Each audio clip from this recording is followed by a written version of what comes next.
ดีค่ะชวนทำขนมนมเนยง่ายๆกับ Easy Food by ชยาค่ะคลิปนี้มาชวนทำขนมปังจิ๋วค่ะ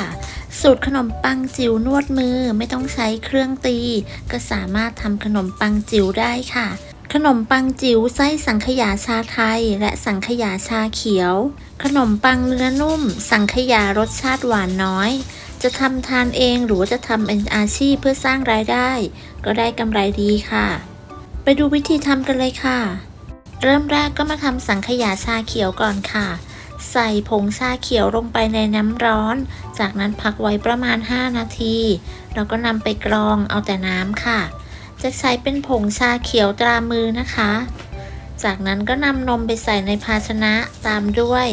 น้ำชาเขียวค่ะแล้วก็ใส่น้ำตาลทรายตามด้วยเกลือและนมข้นหวานค่ะเสร็จแล้วคนให้เข้ากันค่ะเมื่อคนจนเข้ากันดีแล้วเพื่อนๆก็ลองชิมนะคะถ้าหวานน้อยก็เพิ่มน้ำตาลหรือนมข้นหวานตามใจชอบค่ะต่อไปก็ใส่ไข่แดงค่ะแล้วก็คนให้เข้ากันเมื่อคนเข้ากันดีแล้วก็ใส่แป้งข้าวโพดลงไปค่ะคนจนแป้งข้าวโพดละลายดีเมื่อละลายดีแล้วจะนำส่วนผสมไปกรองค่ะเพื่อให้ได้สังขยาที่เนียนกรองผ่านตะแกรงและผ้าขาวบางค่ะ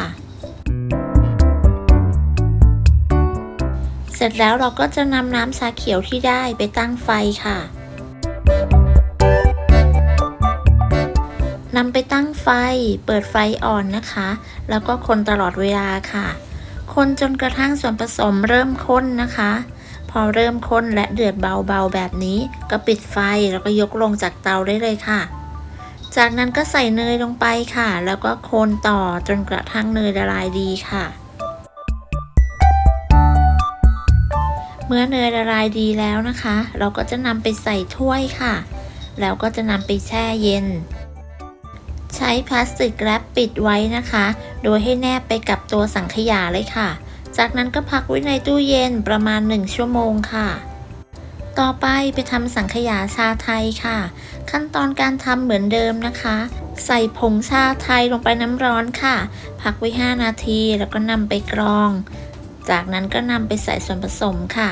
ใส่นมสดและน้ำชาไทยลงไปในภาชนะตามด้วยน้ำตาลทรายเกลือและนมข้นหวานค่ะจากนั้นก็คนส่วนผสมให้เข้ากันแล้วก็ลองชิมดูนะคะถ้าเพื่อนๆชอบหวานมากกว่านี้ก็สามารถเพิ่มน้ำตาลทรายหรือนมข้นหวานได้ค่ะต่อไปก็ใส่ไข่แดงลงไปค่ะแล้วก็คนให้เข้ากันเมื่อคนจนเข้ากันดีก็ใส่แป้งข้าวโพดลงไปค่ะแล้วก็คนให้เข้ากันจนแป้งข้าวโพดละลายดีค่ะเมื่อละลายดีแล้วเราก็นำไปกรองค่ะกรองผ่านกระชอนและผ้าขาวบางเหมือนเดิมนะคะจากนั้นก็จะนำส่วนผสมที่ได้ไปตั้งไฟค่ะนำส่วนผสมที่ได้ไปตั้งไฟเปิดไฟอ่อนแล้วก็คนไปตลอดค่ะคนไปเรื่อยๆจนกระทั่งส่วนผสมข้นและเดือดค่ะเมื่อเห็นว่าเดือดแล้วก็ปิดไฟแล้วก็ยกลงจากเตาได้เลยค่ะจากนั้นก็ใส่เนยลงไป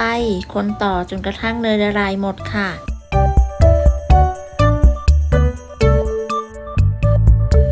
จากนั้นนำส่วนผสมไปใส่ถ้วยแล้วนำไปแช่เย็นค่ะอย่างน้อย1ชั่วโมงอย่าลืมใช้พลาสติกแรปปิดโดยให้แนบไปกับตัวสังขยาเลยนะคะเราจะแช่ตู้เย็นไว้อย่างน้อย1ชั่วโมงค่ะต่อไปเรามาทำตัวขนมปังกันเลยค่ะใส่นมสดลงไปตามด้วยยีสต์แห้งค่ะจากนั้นก็ใส่น้ำตาลทรายคนให้เข้ากันพักไว้ประมาณ15นาทีเมื่อครบ15นาทีก็ใส่ไข่ลงไป1ฟองค่ะจากนั้นคนให้เข้ากันเมื่อคนจนเข้ากันดีแล้วก็จะใส่แป้งลงไปค่ะใช้เป็นแป้งขนมปังนะคะคนส่วนผสมของเหลวและแป้งให้เข้ากันค่ะใช้ไม้พายก็ได้นะคะเมื่อเห็นว่าเข้ากันดีแล้วต่อไปก็ให้ทำการนวดเลยค่ะนวดแป้งด้วยมือจนส่วนผสมเข้ากันดีจากนั้นใส่เนยลงไปค่ะตามด้วยเกลือค่ะจากนั้นก็นวดเนยและส่วนผสมให้เข้ากันค่ะนวดจนเข้ากันดีแล้วเราก็จะพักเขาไว้ค่ะใช้เวลานวดไม่นานนะคะประมาณ 15-20 นาทีจากนั้นก็ใช้พลาสติกหรือผ้าคลุมไว้ค่ะจะพักไว้90นาทีค่ะ เมื่อครบเวลาก็นำพลาสติกออกแล้วก็กดลงไปบนโดเพื่อไล่อากาศค่ะจากนั้นเราก็จะนำแป้งโดออกมานำแป้งโดออกมาเพื่อตัดแบ่งตามขนาดที่ต้องการค่ะอย่าลืมโรยแป้งลงไปที่รองนวดนะคะเพื่อป้องกันแป้งติดค่ะจากนั้นก็คลึงกลมให้เป็นก้อนกลมแบบนี้ค่ะแล้วก็ตัดแบ่งตามขนาดที่ต้องการจะตัดแบ่งขนาดประมาณ 8-9 กรัมสูตรนี้จะทำได้ทั้งหมด50ก้อนพอดีค่ะจากนั้นก็นำแต่ละก้อนค่ะมาพับแล้วก็คลึงกลมแบบนี้ค่ะนำไปวางเรียงกันไว้นะคะทำแบบนี้ไปจนกระทั่งครบค่ะจะทำได้ทั้งหมด50ก้อนค่ะก้อนละประมาณ 8-9 กรัมทำจนแป้งหมดแล้วก็นำไปพักไว้โดยใช้ผ้าขาวบางหรือพลาสติกแรปคลุมไว้ค่ะจะพักไว้15นาทีเมื่อครบเวลาก็นำแต่ละก้อนมาขึ้นรูปค่ะแนะนำให้หยิบมาตามลำดับนะคะลูกไหนที่ทำก่อนก็นำมาขึ้นรูปก่อนค่ะนำแต่ละก้อนมารีดให้แบนจากนั้นกลับด้านค่ะแล้วก็ม้วนเข้าหาตัวทำแบบนี้นะคะง่ายๆค่ะ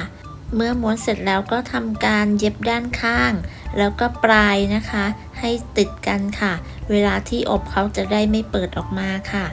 ดูวิธีทำอีกครั้งหนึ่งนะคะรีดแป้งให้แบนจากนั้นกลับด้านค่ะ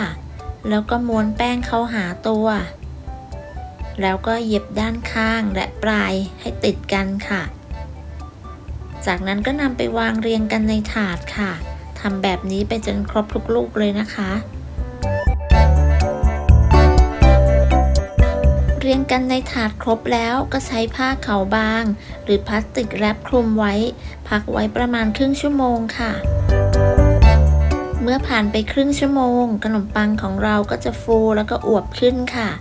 จากนั้นค่ะเราจะทาหน้าด้วยไข่ที่ผสมกับนมข้นจืดค่ะหรือจะใช้เป็นนมสดก็ได้ค่ะทาหน้าด้วยไข่ที่เจือด้วยนมข้นจืดหรือนมสดให้ทั่วทุกลูกเลยนะคะเมื่ออบออกมาแล้วขนมปังของเราก็จะสีสวยค่ะจากนั้นนำเข้าอบได้เลยค่ะแจ็คอบที่อุณหภูมิ150องศาไฟบนล่างไม่เปิดพัดลมจัดวางไว้ชั้นกลางของเตาอบค่ะใช้เวลาประมาณ 10-12 นาทีขึ้นอยู่กับเตาของแต่ละท่านด้วยนะคะเมื่อครบเวลาก็นำขนมปังออกจากเตาค่ะจากนั้นทาหน้าด้วยเนยค่ะใช้เป็นเนยสดรสจืดหรือเนยเค็มก็ได้ค่ะทาทันทีขณะที่ขนมปังยังร้อนๆเลยนะคะจากนั้นก็พักไว้ให้อุ่นๆค่ะขนมปังที่ได้ก็จะมีความนุ่มนะคะนุ่มแบบนี้เลยค่ะจะพักไว้อุ่นๆแล้วก็นำมาผ่าค่ะโดยจะผ่าด้านข้างนะคะผ่าให้ครบทุกลูกเลยค่ะแล้วเดี๋ยวเราก็จะมาบีบไส้กันค่ะขนมปังที่ได้จะมีความนุ่มแล้วก็หอมค่ะไม่ใช้เครื่องตีก็สามารถทำขนมปังนุ่มๆได้ค่ะผ่าขนมปังจนหมดแล้วเราก็จะมาใส่ไส้กันค่ะ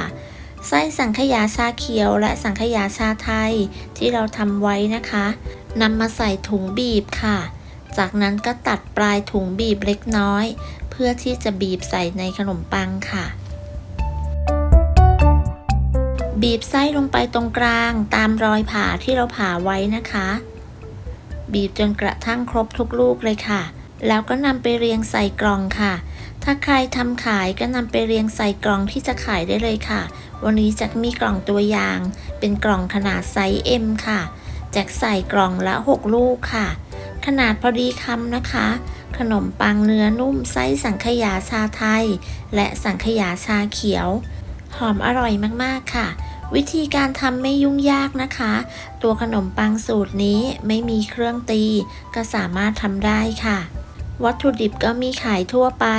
ถ้าเพื่อนๆมองหาอาชีพเสริมอยู่ก็ลองทำขนมปังจิ๋วไส้สังขยาชาไทยและสังขยาชาเขียวสูตรนี้ดูนะคะ